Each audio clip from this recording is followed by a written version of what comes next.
Luke here from Following Strength. We're joined by the world's strongest firefighter and about to be debutant at the Arnold Classic, Andrew Burton. How are you, buddy? Wonderful. Thanks for having me. Oh, it is a pleasure to have you with us, man. It is a pleasure. Um, Fill us in. How's Arnold prep been? Gone well. Little injuries pick up along the way, but that's just how preps go. So nothing major. I was able to take off work for a little bit so I could really concentrate on this contest and come in with the package that I need to for a contest that is this big of a step up. So I enjoyed the time off, uh, but I'll be right back in after we're done. I bet they're crying out for you to come and lift all the heavy stuff. Yeah. Um, how do you feel about the fact that actually, yeah, it is a big step up compared to the Arnold Pro-Am last year, which you won? Um, how big a difference is the pro show in terms of weights and stuff? I mean, it seems like everything's just way different. The implements are harder to get a hold of to train with. The weights, I mean, some of the things like the sandbag medley, it's hard to tell because like I'm surprised there wasn't a 400-pound bag, but then you have a 30-foot ramp that you're going to go up, and I didn't get an opportunity to run up a ramp with any sandbags, so I'm not real sure how much that's going to affect the lungs on that portion or just even your upper back, like 'cause it is a very different position to run with those bags with. But we were supposed to have a 400-pound bag at the pro am last year, even though that event ended up getting cut. So like I was a little surprised that it seems like the weights are just a little lesser, but the unknowns come from the implements and the way that they're being used. So I'm imagining that they've tested them. They're probably like, this is what you guys want. You don't want the other. Have you managed to get your hands on one of the SEER dumbbells, or have you just I trained on a did. regular? I did. I got to a 220-pound sear dumbbell, so I was happy to at least get to some hands on that. I also got to train with a wood log, which is categorically hurt me before in contests, is going from a metal log to a wood log. Awesome. I've never considered that. Yeah, we have a wooden log in the gym that I own. I've never considered that actually, yeah, they might not be that common to get a hold of. But what about the events? Are there any you're dreading? Like Bryce mentioned the sandbag one, for instance, but he said it's the last event, so just empty the tank in it and see what happens. But what about you? I'm nervous about the tombstone. It just seems like a very difficult event, being able to load that 410-pound stone to shoulder. I've watched Mateus's videos and Martine's videos of them doing that, loading that, 1,000 times now. But still, even just like one little bobble with a weight like that, trying to drive it across your chest is still puts you in a bad position. I bet, man. Bryce and Mitch both spoke about the fact that you need to get the angles right because if you don't get the angle right, it's going to hit you in the clavicle. Or I don't envy you that. Yeah, it was another difficult one that you can't really get a stone that is the same as the tombstone to train with. So I trained with the natural stone that I had at the gym, is only 260 pounds, and I trained with a 400-pound sandbag for most of it. Awesome, man. What about the deadlift? Where are we thinking with that? Are you like happy that it's no suit, or would you rather have a suit on? Oh, I hate suits. Anytime there's a deadlift that doesn't have a suit, fantastic. And I'm a person that actually gets something out of the suits, but I also really enjoy breathing, and so that's that's why I'm very happy that anytime there's not a suit, I'm fine with that. I much prefer that. Hell I'm yeah. excited. I like those really big long bars. I've had some pretty good luck on those bars. I'm not the best puller from the ground. Generally, the elevated pulls are where I've shown most of the time. I've had that 950 at the Shaw on the Humber tire deadlift, and uh, man, it's just I'm a little bit better with the odd deadlift style implement. So like, I'm curious to see how the elephant bar plays out for me because it is, a different setup to a standard deadlift bar. Yeah, for sure. What about the log? Obviously, you've trained on a wooden log. Where do we think we're going to be? I feel very like much that Andrew's probably going to have to be on the small log. Oh, fair enough. I'm just not quite there yet. Oh, fair enough, man.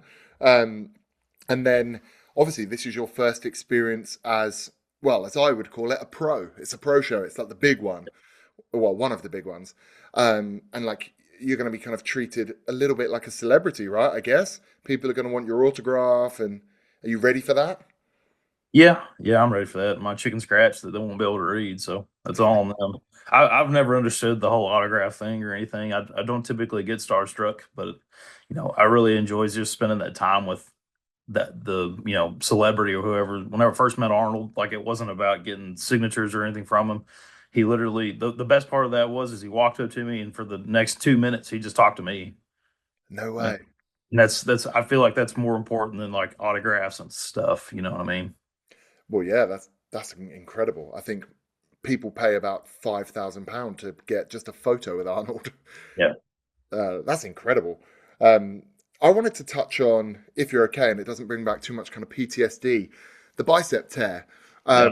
I didn't tell you this before we started. There it is. I didn't tell you this before we started recording. You and I have met very briefly, and Have we? I wore my Shaw Classic T-shirt just in case. Oh, Very very briefly, I was with Ben Glasscock. yeah. Man, I Um, love Ben. I was so disappointed I didn't get to compete with Ben. I was so oh man. disappointed I didn't get to compete with Ben. Gosh, I was so mad after that. That was the thing I was the most mad about. That Ben and I didn't get to compete with Ben. Oh well, coming into it, you were certainly in our sights. We were like, it's let's see how we can knock Andrew off. I was there to win. Hell yeah. Stones is still the question mark for me. Stones was I finally have a set of stones now at the house that I got from somebody, but I had not had a lot of opportunity to train stones and really still haven't figured it out. So Oh man. Well, at the Shore last year, um, as I said, yeah, you were there as one of the favourites to win, along with Ben, along with Zach. I forget his last name. He came second. price. Zach Price and a few others. Like is it Seth Sukup? Let's do Um, cup. and a few others, and there was a Swedish guy there who was really nice. He came third, Frederick something, really nice guy. Yeah, I remember that one. But yeah, you were there as one of the hotly tipped favourites. Event one, you were flying through the axle clean and press, I was. and then ping. I've got to say, for anyone that didn't see you, you still had a smile on your face for the rest of the day. Like when you left with your arm in a sling, I saw you the next day. You came back, you still had a smile on your face. How Yeah. did you take it, really? I mean, it sucks, but when you get into situations like this, like being down on yourself and being, I don't know, I call it fussy, is just pointless, and it doesn't help anybody. It doesn't help you. It doesn't make you heal faster. So by that point, the second day, I'd already found a doctor. I'd already gotten a doctor's appointment set up to get in, get all the stuff taken care of, and get the surgery started. So there was nothing more to do, and there was no reason to sulk. But I also in strongman, I really want to show like I'm one of the older athletes, and I'm not by any means like a 50-year-old man with lots and lots of years of experience, but I am in my 30s with almost 15 years of experience on the fire service. So like I feel like my time's just a little bit more valuable than being down on myself for things, especially when I know that eventually it's going to happen in the sport or in my career. And I really wanted those other athletes, those young athletes, to see that you don't have to be that way after that stuff happens. You know what I mean? I want them to be able to know that like we can come in and we can continue to support each other. I came in to support those guys. I wanted to watch them. I wanted to be one of the people in the crowd. So that's what I want. That's what I really wanted out of that moment. Is after all that happened, if I couldn't win the contest, I was going to come in and I was going to show those guys that injuries and things like that. They're not permanent. Well, I think based on actually my memory of it all, you succeeded because that was what I thought when I saw you the next day. I had multiple people tell me that they were really happy I was still there, but they couldn't. They were like, I wouldn't be able to do that. I'm like, you should. You should learn how. Oh, that's very impressive, genuinely, because there with a huge smile on your face. I think you were in a Rogue Invitational t-shirt or a red Rogue t-shirt or something. I remember it. Yeah, I buy a lot of Rogue shirts, and I do a lot of the what are they called? They do like the events every year. Like they have 12 events, one a month. I Yeah, still love doing those, although they've all landed on preps now, so I haven't been able to do them for the last 2 years. yeah. Were they called record breakers or was that something else? Yeah, something like that. But like you compete on the leaderboards. I've done really well on some of them before. One of my favorites is the pump and row. The You do a 2,000 meter row into a bench press for reps. That was a fun one. That sounds hideous. That Yeah. sounds hideous. But yeah, so the bicep tear, like how quickly did you manage to get in for surgery? Kind of within a week or so? Within about it was just under 2 weeks. Awesome. And then kind of slow return to action, or did you take Yeah. an extended time out? Not extended. I was faster than most people with the bicep tendon tears, or with the reattachments, I should say. But, you know, I was trying to get back to work. I was trying to get back to the fire department and all that stuff. But I also didn't want to rush it because the public doesn't deserve, you know, a half functioning fireman. So I made sure that I was within my ranges of what I had set out for myself to be able to go back to work. But I was able to get back in less than 2 months, and they wanted me to take 3 months. That's And my doctor even wanted me to take 4 months, but I was about to go insane doing light duty. I am not a paperwork person. I'm a field operative and always have been and always will be. I like to break things, except for myself. well, yeah, you've only broken yourself once majorly. And then in terms of how it's feeling now, are you over the, I would call it like the psychosomatic side. I don't know what the proper term is. Are you Yeah. over that? So the question I get asked the most is, "Are you back to 100%?" And I think that's a really odd question because it's a new normal, right? There's never the 100% is how it was before, and it'll never be that way again. But I have, managed to get out of the part where I'm really, really thinking about what's going to happen with that arm. The Denny's helped a little bit, picking up that small Denny on that hand over there. Yeah. That helped get over some of the fear of it just detaching again. If it wasn't going to detach from that, then it's not going to detach from anything else. Uh, but there's been some new norms I've had to learn to work within. That arm's now about 2 inches longer than the other arm. And I guess it's because of how tight my biceps are. Yeah, which may have been why it, came off. But that arm can basically fully straighten out now, and the other one is the way it always was. Hmm. But now that I look at them in the mirror, like that one's just like it's like it can't extend all the way. Hmm. Um, Bicep injuries just seem to be par for the course with strongman, right? That's what after it happened, almost everybody, all the top strongmen from the over the years came and found me and said that, hey, so real sorry that happened, and they all turned their arms over and then they all, showed me their scar. Hmm. Every strongman, every kind of pro level strongman that I know, apart from one, my mate Ben Glasscock, they've all done their biceps. Adam Bishop, Shane, yeah, like the whole gang. So yeah, you smashed it, man. Your recovery, like you're back, ready to fire this weekend at the Arnold. Are you? I don't think you've got Loz there with you, have you? He'll be here at some point. I'm pretty sure he's commentating for the big show. Awesome. So are you going to be able to kind of dive into his mind a little bit to help with strategy?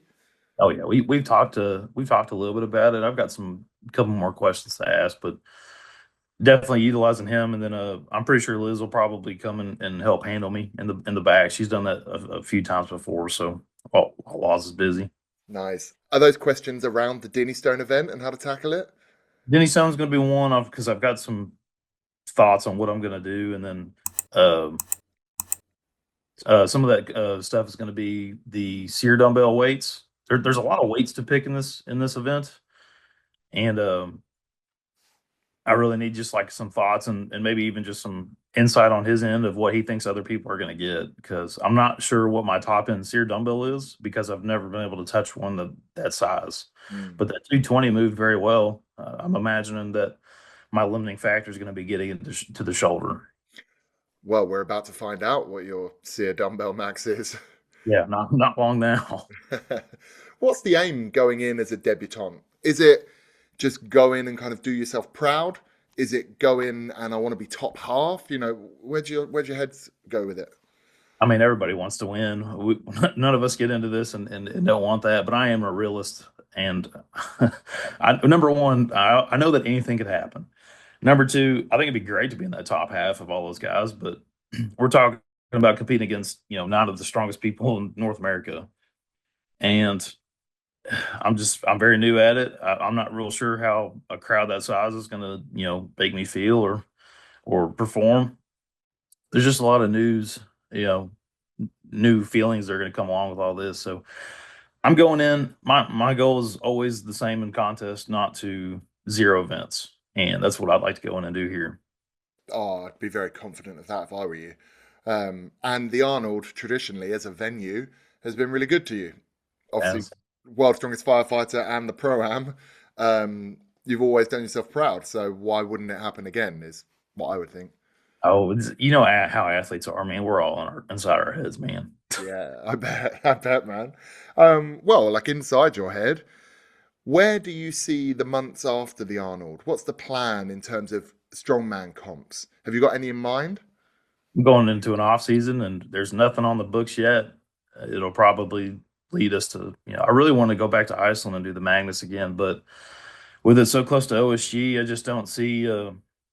I don't see a path where that could happen because that year that I did that, I just did way too much stuff way too soon or way too fast, and it just absolutely destroyed me.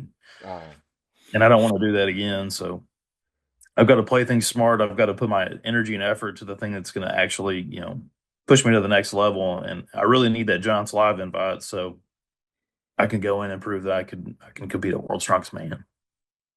that would be amazing. So you mentioned OSG. Is that the plan? Right now, yeah, Hmm. So is that late November, early December time? I don't remember. It's somewhere at the end of the year. Somewhere. And what's the route into that? Is that just online qualifier? I'm a, this is going to sound terrible. I don't like doing this. I like to go do an in-person qualifier, but they're starting to get to the point where they're 2 days, and it's just too much time for me to have to take off of work to go do this stuff. I'm hoping that I really hate saying this. I'm hoping that what I've done this year will be enough to ask for an invite. Hey, fair enough, man. That's kind of I like behind. earning my way to where I go. I prefer when people earn their way. That way, there's no reason for people to go, why is he here, regardless of what happens. But there is like a little bit of strategy to it in this end, and that's I don't have a lot of time off from work, and I just burned a crap ton of it trying to come to the Arnold. I think behind the scenes that does happen in Yes. terms of, I don't want to say skipping the qualification process, but perhaps justifying why you might not need to do it based on level and performance. And you're telling me that if you go and win the Arnold this weekend, that they're not going to say, fine, you can come to OSG. Also would, but I'm not Mitch Hooper. And then OSG, obviously, yeah, that gets you a Giants Live invite, maybe even a World's Strongest Man invite. Um, have you had a look at any of the Giants Live shows and figured out which one you would want to do? Because there's obviously the deadlift champs, the log lift champs, the Royal Albert Hall. Neither of the championships. I mean, I'm not known as the statically strongest person in the room, and Hmm. I've got many years to come before I'm that statically strong to be able to compete with all those big dogs. But I'll go to anything. It doesn't matter to me.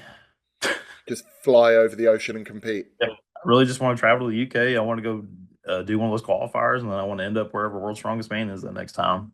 Oh, I love that, man. And well, at least OSG's in Texas again, I think. So you won't have to travel too far. It was nice this year. Hmm. No, And how do you see yourself in a Giants Live lineup? Lots of people talk about the fact that Giants Live is very fast paced. Do you think that would kind of be in your wheelhouse? it suits me. The faster contests go, the better I've generally done over time. I very much dislike those contests that run real slow, where they're 8, 9, 10 hours. They're just that's a beat down to have to warm up that many times. You're burning so much more energy just trying to get warmed up for events, and quite frankly, my wife hates being at them too. They're just too long. Well, I found the shore long, and that wasn't Those long. 9 hours. It was kind of about six, I think, each day. Um, but yeah, it was a lot and a lot of warming up for everyone. And Yeah, that 4 hour range seems to be right if you're going to do 3 events. But I mean, that's basically moving through an event every hour, 15 minutes. mm. From what Ben has told me and stuff, Giants is almost actually an event every kind of 40 minutes. And if I'm trying. you if you come near, if you say you came bottom in event one, you're going out first for event two, and it can almost be like a 15-minute changeover. But I guess you're a firefighter. Yeah, Cardio. I'm very well conditioned, and I have to perform under lots of stress at the snap of a finger. I don't get warm ups. I don't know what that is. Kind of fill us in because life as a firefighter must be quite hectic, right? Is it shift work? Is it Mhm. Yeah, I how, work. I work 2 days on, and I have 4 days off, so I work 48 hours straight. Wow. Okay. And that's with that sleeping at the base kind of thing. And wow. Yeah, the fire station's your home base. We generally go get groceries that first day, and we try to cook as many meals as we can. But those meals, they get interrupted. Uh, Meals don't turn out so great sometimes after they, try to cook them 3 or 4 times, and we'll end up go grabbing a pizza or something and bring it back to the station. But hectic is an understatement for the fire service. There's no way to plan your day because you just don't know when someone's going to pick up the phone and need help. Yeah. And that I kind of imagine is must be quite disruptive for training. But I guess, well, one is your job and one is your kind of hobby, I guess, your sport. Yeah, because one pays the bills and one requires extra money to pay for. And I'm guessing like that they love having you around there because obviously anything heavy, well, pull Andrew in. Yeah. The great thing about the fire service is there's a need for all types of body types, and I'm very well known as someone who one of my favorite things in the service is called extrication. I like going to car accidents and tearing open the vehicles. I like to break things. I was born to do demolition work.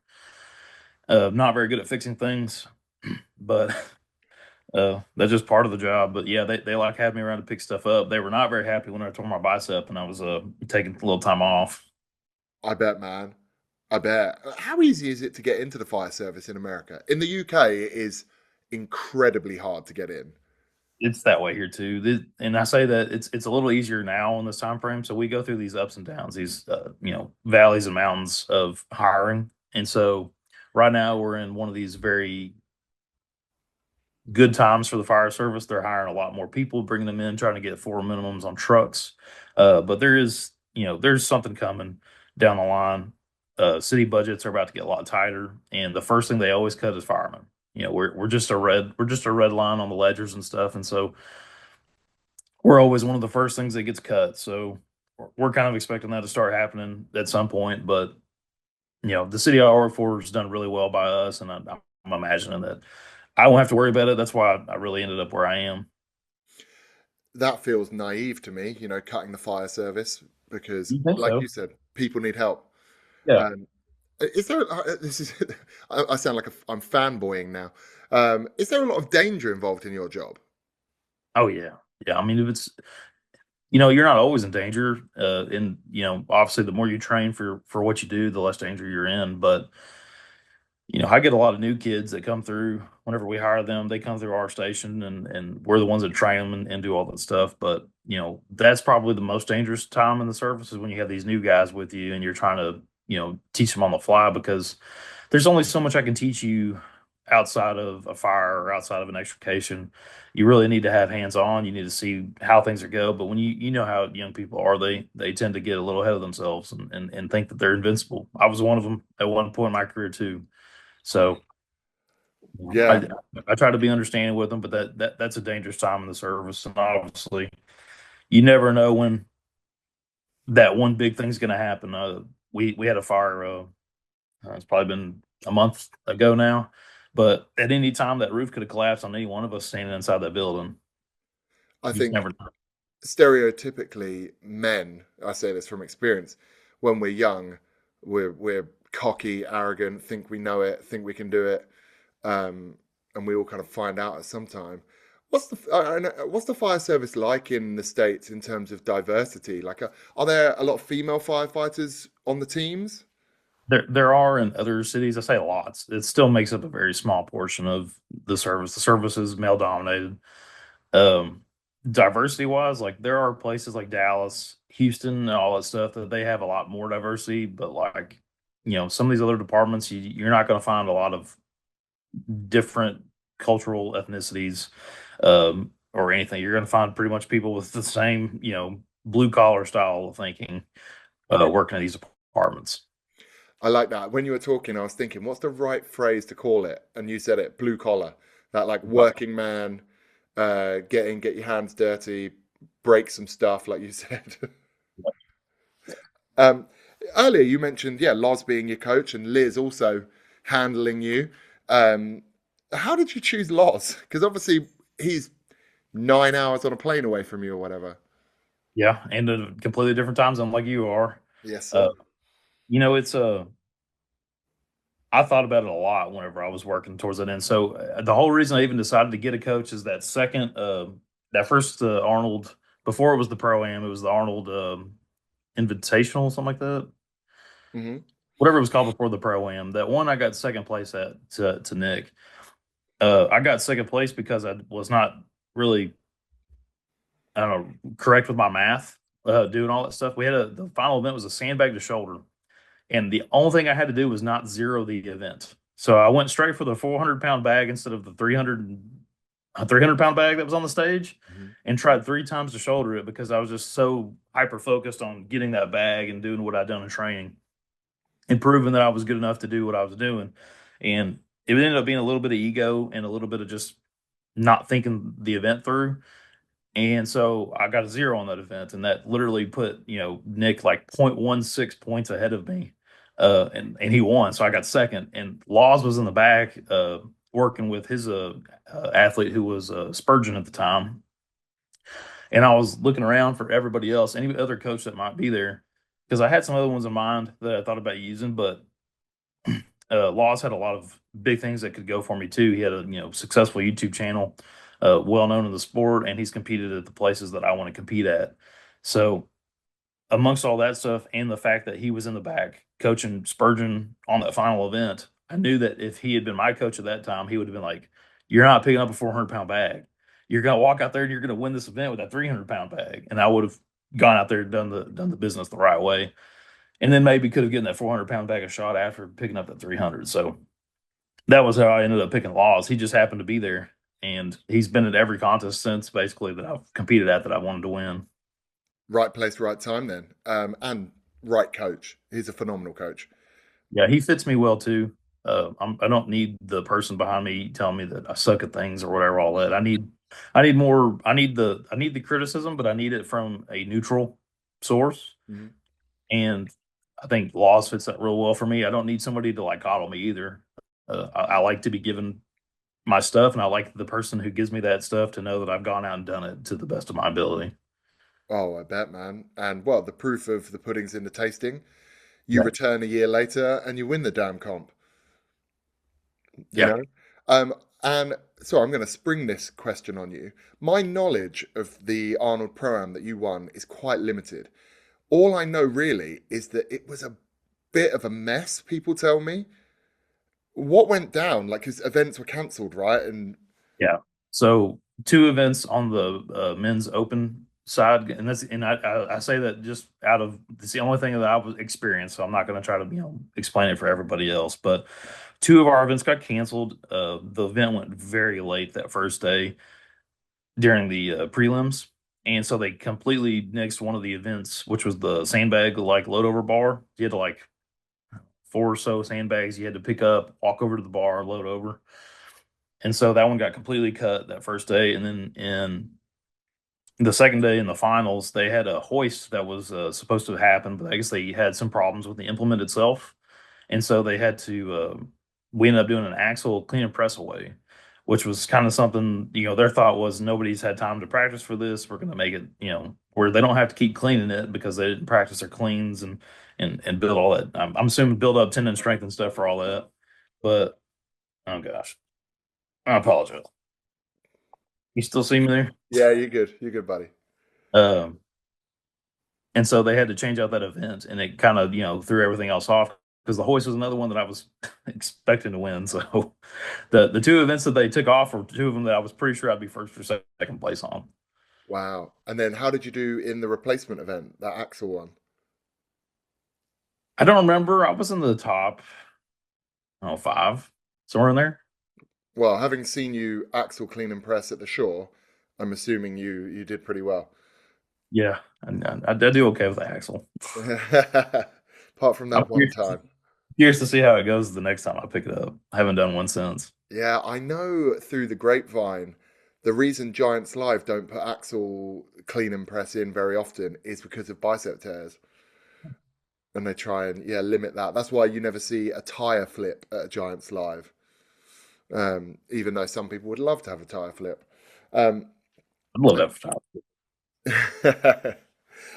well, to wrap it up, we always finish up with a little puff piece where we build a dream strongman, right? Although I did it with Mitch Hooper the other day, and he very firmly said, anyone who picks different to me is wrong. My picks are correct.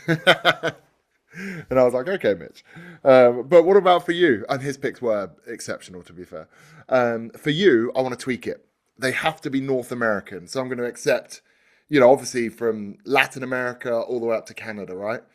Okay. You need one person's deadlift, one person's overhead, one person's loading medley. So that could be sandbags, that could be weird implements, but it's got to be a medley. Someone's stone lifting, someone's grip, and then we need someone's mindset and mentality and someone's body. You can only pick someone once, but you can pick yourself for one thing. Hmm. So Like, do I even have strongman? give us a Uh, give us a deadlifter. That's going to be deadlift. Deadlift. We'll do Trey Mitchell. Deadlift. hell yeah. What about Oh, overhead? Lucas Hatton. Awesome. Loading medley. Loading medley. Trying to think of all the people I've seen. Oh, there was a guy that OSG I really liked. What was his name? Gosh, there's a Dimitar. I really enjoyed watching Dimitar do his load and race at Yeah, OSG. Yeah, we'll do Dimitar. That's not going to give me a lot of points, but we'll do Dimitar it's a just because I great like watching him. great niche pick. And then we Uh, we need stones. Who's your stone lifter? do Bryce Johnson on stones. He's got them giant arms. Yes, hell yeah. Uh, Okay, well then grip. Who's grip? grip, grip. Who's grippy in America? Who's grippy? I mean, I feel like I'm one of the better grips in America. Well, let's do it. With my grip Andrew Burton's grip. And then mentality and body. Who's got the killer mindset? mentality. Gosh, I can't pick myself twice. I No, like you my can't. mentality. Who else is really chill? Man, Andrade seems pretty chill. I'll go with Yeah, Andrade's. he's very chill. Yeah. Yeah, I like the chill, man. I'm not a real hyped person. I get to do that. I'm hyped all the time. I don't need it more. And Uh, then body. physique. Who's got the Yeah, physique? I like Mitch's physique. I wish I was as ripped and shredded as he was. Me too. And he does Yeah. come from a little bit of a bodybuilder background, right? Yeah. So he's got a bit of it. That is a very, very good strongman. The Um, North American strongman. North American strongman. And then, well, yeah, speaking of North Americas, I've heard through the grapevine a rumored list of athletes competing, and that competition sounds like it's going to be insane. Um, I would I've, love to see you there one day, yeah, man. I've never been invited, so Well, let's win the Arnold and force your way in. push your way in. There you go. Hell yeah. Andrew, it's been a real pleasure to have you on, man, genuinely. And I should also tell the people that have stuck around to the end, you've been ridiculously flexible. We got our timings wrong because I messed up and you just jumped on straight away. And I really appreciate it, man. It's been a real And pleasure. I apologize too. It's sometimes things like this are just hard to get set up. I wanted to have my laptop for it, but I didn't have it set up quite right. It's worked perfectly, man. I want you to stay healthy and really put on a show this weekend, man. I'm going to be watching the live stream. I think you're going to do really well. So, I'm excited to swim or sink. I'm gonna have a good time no matter what. So it's your pro debut, man. You've made it. You're up on I that made it. level. That's what my wife says. She goes, "You did what you told yourself you're gonna do." I love that. She sounds like a good woman, man. I love that. Good luck. And yeah, go and make an impact. Thank you so much.